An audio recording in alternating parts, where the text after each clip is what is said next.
Good YouTube. At this point, just call me Two Piece J. Second video, same setting. You know the deal. But before this video starts, make sure you guys like, comment, subscribe. Just like I said in my last video, almost at 250. Once we hit 250, because that's a milestone for me, I'll be really happy. But today we got a lighthearted video, and this is going to be another album review slash understanding, like my J. Cole one. But this time, I'm gonna be doing it for Icon by Brent Faiyaz. Man, oh man, for starters, I'm not a big R&B person, but God, do I love some good R&B though. I'm all for the genre, just not a main for me, but some good R&B will forever hold a special place in my heart. I have a whole playlist for it. But I just want to really talk about this new album by Brent. Well, it's semi sort of new. I didn't cover it when it first came out, but I'm doing it now. But this album to me was just a personal reflection slash realization.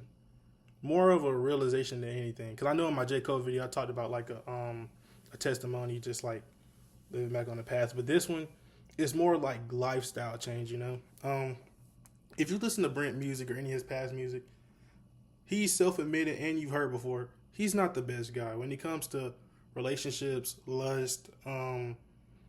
He's a selfish person. He's always, I'm gonna get what I want. I don't really care about how you feel. If I hurt your feelings in the process, I'm sorry. Not really, but kinda. But with this album, especially with one of the lead singles, with I think it's called Wrong Faces.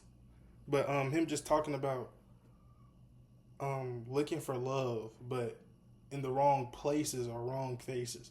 And as somebody like Brent to say that, it holds so much power, because this was the same guy who was literally just being with anybody just for his own satisfaction. But while he's also with these people and then leaving them behind, he's looking for love. But you're not going to find love in an area where you take nothing serious. Sorry, that's a phone call.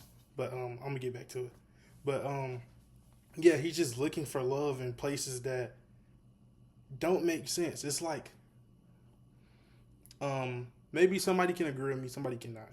But like, let's say for instance, you're like this savvy businessman or whatever, and you have like a really by the book lifestyle. You kind of just go to work, do whatever. And let's say you have a friend, he's like, "Oh, we're going to the club tonight, some kind of celebration, you should come." And it's like, okay, you come to the club and you're like looking for women or men, whoever you're looking for, to mingle with or to, find. But it's like you're in an environment that doesn't fit you, but yet you're looking for something that does fit your environment. Now, I'm not saying people who go to the club, like they're not good people or whatever, but those are more outgoing, social bumblebee type people. And if you're somebody who's really reserved or just laid back, like to stay out the light, or whatever, more than likely you're not gonna find the person you're looking for there. And I think Brent does a really good job telling himself like, "Hey, I've been playing all these people my whole life, and I'm looking for a soulmate in this in this player environment. And the only way you find your soulmate is you start acting like what you want. You can't go around being in everybody's faces, or you can't go around being promiscuous and then expecting somebody to only want you for you. Like you can't do both. It's either you give in to the life and say, "Hey, this is the life I want to live," or say, "Hey, this isn't the life I want to live. I'm going to change and do better for my situation." And that's exactly what he did. This whole album is just him realizing that his love life that he's always talking about, singing about, whatever, it's just not the love life he wants.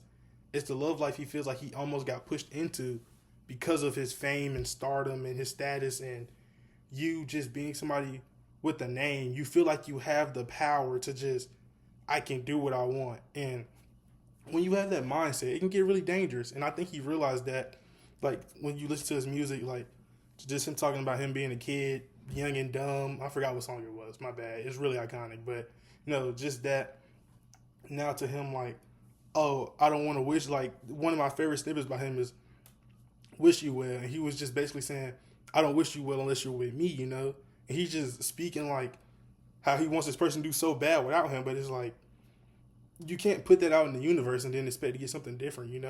And I think he does a really good job, once again, with just realizing that, hey, the life I want isn't the life I'm living. And I don't know his personal life. I don't know what's going on, but I think he's doing really good with, addressing it, acknowledging it, and moving on that act. And I have a really good feeling that his next album, maybe single, might have a different change of tone, you know, something like that. Not saying that his whole plot is going to change, but maybe we have some more uplifting themes in the music. So that's really all I got for this one. If there's any more albums or singles you guys want me to react to, just let me know. Leave them down in the comments. Hit me on Instagram. I'll respond to both. I think I have one more. Excuse me. Somebody left a comment about "Let God Sort Them Out" by Clips. I'll listen to that. I will talk about it if you want me to. But anyways, hope you guys enjoyed this video. Make sure you like, comment, subscribe, and I'll see you in the next one. Peace.